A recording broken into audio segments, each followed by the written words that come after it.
अय्यूब की पुस्तक अध्याय 28।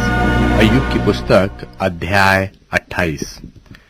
चांदी की खानी तो होती है और सोने के लिए भी स्थान होता है जहां लोग जाते हैं।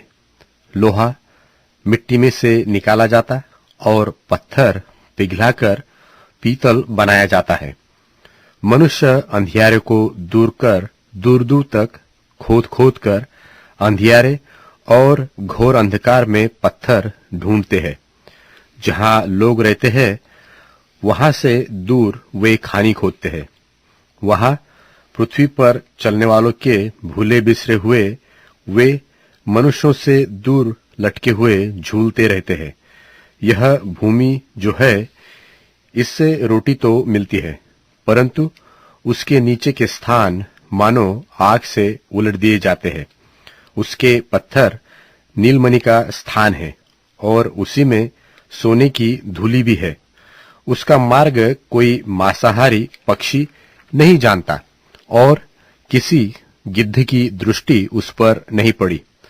उस पर अभिमानी पशुओं ने पांव नहीं धरा और न उससे होकर कोई सिंह कभी गया है।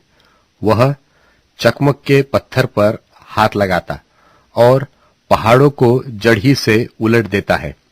वह चट्टान खोदकर नालियां बनाता और उसकी आंखों को हर एक अनमोल वस्तु दिखाई पड़ती है। वह नदियों को ऐसा रोक देता है कि उनमें से एक बूंद भी पानी नहीं टपकता, और जो कुछ छिपा है उसे वह उजियाले में निकालता है। परंतु बुद्धि कहाँ मिल सकती है और समझ का स्थान कहाँ है? उसका मोल मनुष्य को मालूम नहीं। जीवनलोक में वह कहीं नहीं मिलती। अथाह सागर कहता है वह मुझ में नहीं है, और समुद्र भी कहता है वह मेरे पास नहीं है। चोखे सोने से वह मोल लिया नहीं जाता और न उसके दाम के लिए चांदी तौली जाती है।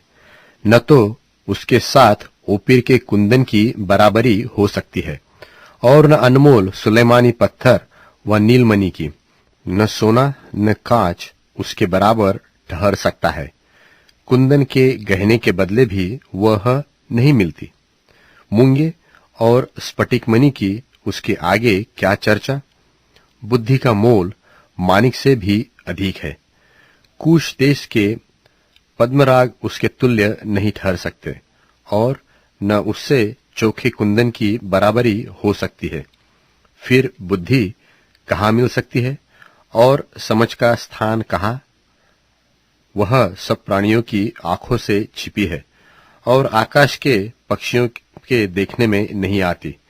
विनाश और मृत्यु कहती है कि हमने उसकी चर्चा सुनी है, परंतु परमेश्वर उसका मार्ग समझता है और उसका स्थान उसको मालूम है। वह तो पृथ्वी की छोर तक ताकत रखता है और सारे आकाश मंडल के तले देखता भालता है।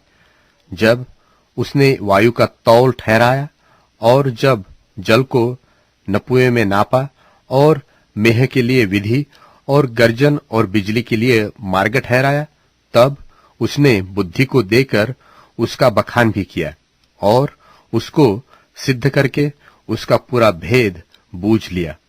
तब उसने मनुष्य से कहा, देख, प्रभु का भय मानना यही बुद्धि है और बुराई से दूर रहना यही समझ है। ऐसे